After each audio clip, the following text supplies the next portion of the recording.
I-recap natin yung games nung Sunday, no? Ang Game 3 ng PBA Commissioner's Cup Semifinals at yun, contrasting results no dun sa ating mga laro, no? Yung isa na kapag ano na binaba na yung lamang ng kanilang kalaban, yung isa naman mukhang on their way na to a sweep of the semifinals, no? Balikan lang natin yung mga pangyayari nung linggo, no? At ito medyo may susubukan lang tayo, no? At hopefully maging effective to sa ating pag-present ng ating recap. At ito nga, no? Tingnan natin yung muna yung um, first game. Nanalo yung rain or shine, no? Kontra sa TNT. At ang final score nga is 103 to 98. At dahil nga sa panalo ng rain or shine, ay ibaba ng rain or shine ang kalamangan ng TNT 2 to 1.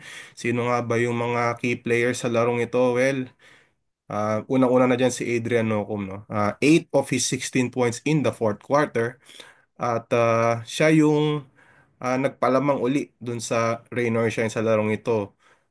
Kung matatandaan nyo, kung hindi nyo man napanood, lumamang pa yung TNT no, nung fourth quarter, no? At after humabol sila by as many as 13 points, I believe.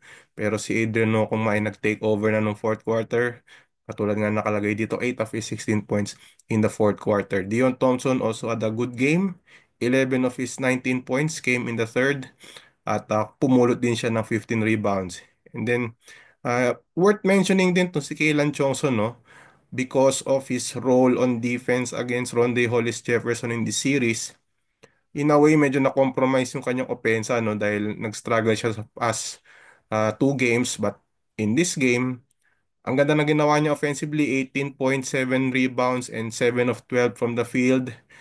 At kasama pa rin dyan sa kanyang pinakita yung depensa niya against Rondae Hollis Jefferson. Although kung titingnan yung numbers ni Rondae Hollis Jefferson, still big numbers, 34 points, 19 rebounds.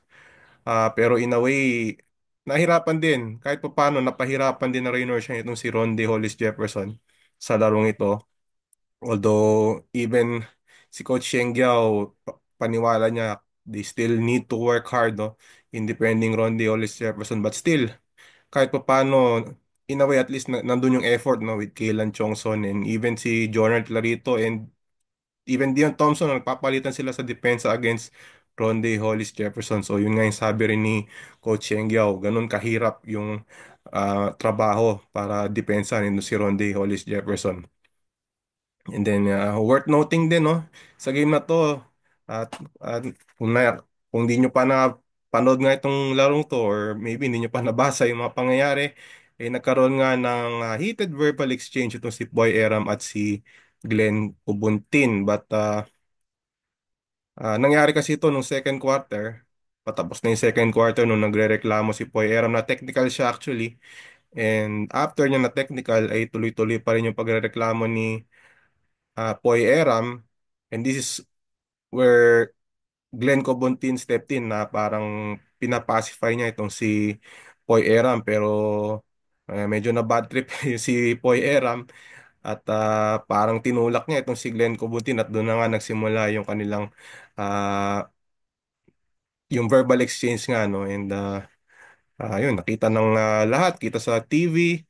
And although eventually nagkaayos din moments later, no, itong si Poy Eram and si Glenn Cobuntin. And after the game nga ay pinlay down ni Glenn Cobuntin yung pangyayari with Poy Eram. Magkaibigan sila, kilala niya si Poy Eram at naiintindihan din niya yung ba't ganun naging reaksyon ni Poy Eram, no. So for more of on that, no, nung sa interview kay Glenn Cobuntin, check our YouTube channel, no. Nandun po yung interview natin with Glenn Cobuntin kasama ng ating mga kasamaan sa media, no? Okay, second game, Barangay Ginebra. One win away from winning the series, no? After their 127 to 100 win over Northport. Again, tambak na naman po yung laro ng Ginebra at Northport. At katulad nga na nakalagay dito, Gin Kings led by as many as 38 points on their way to victory. Tambak na naman po itong Ginebra. Ah, Bali, ang average winning margin na po ng Hinebra over Northport sa kanilang series ay 20.3. Ganun po naging ka-dominating ang Hinebra sa seryeng ito. At Jamie Malonzo, no, played very well in this is his best game after after niya makarecover sa kanyang injury. He had 25 points, 8 rebounds, and 7 of 11 from the field. At talagang itong si Jamie Malonzo, kitang-kita na natin, paangat na yung kanyang laro. And then Justin Brownlee at 22 points, 8 rebounds, and 8 assists. But more importantly, no, itong performance ni Brownlee on, I believe, no, if I'm not mistaken, on 30 minutes of playing time. So, hindi masyadong babad si Brownlee sa larong ito. Ibig sabihin yan ay mas nakakapahinga yung import nila, no? And even the rest of the star players ng Hinebra like Scottie Thompson, Chapet Aguilar ay nakakapagpahinga sa series ito dahil nga napakalaki ng kalamangan ng Hinebra over Northport. Incidentally, pinuri rin ni Coach Tim Con yung second stringers ng Hinebra led by Malonzo dahil nasustain nila yung energy, yung effort, and yung laro ng Hinebra, no? Consistent yung play ng Hinebra over Northport over the course of the game.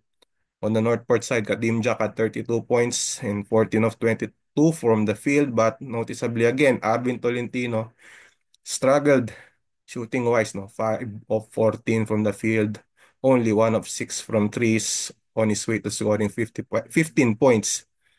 And again, Northport down 0-3.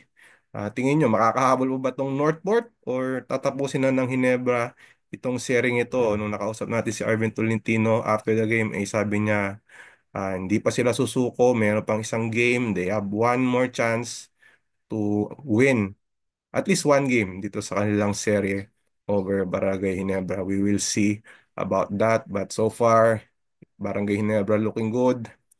One win away from a finals appearance. Okay, dyan na po nagtatapos yung ating recap. Again, ang Game 4 will be on Wednesday sa Smart Araneta Coliseum. Barangay Hinebra against Northport sa first game, and then second game TNT against Rain or Shine. So, okay, yun na po yung ating recap, no, ng ating games nung Sunday.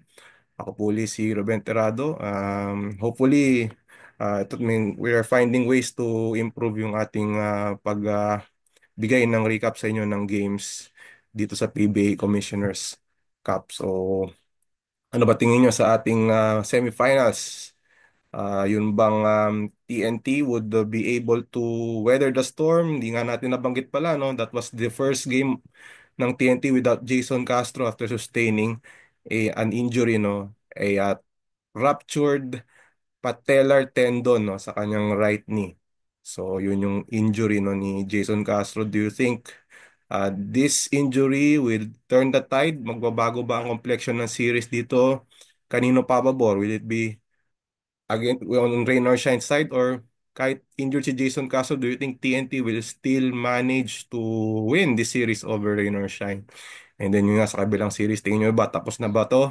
Sweep na ba ito ng Hinebra over Northport o hindi pa? Comment down below. So again, ako po si Ruben Terrado. Again, a reminder, keep reading our stories sa spin.ph, and also consider subscribing to our YouTube channel.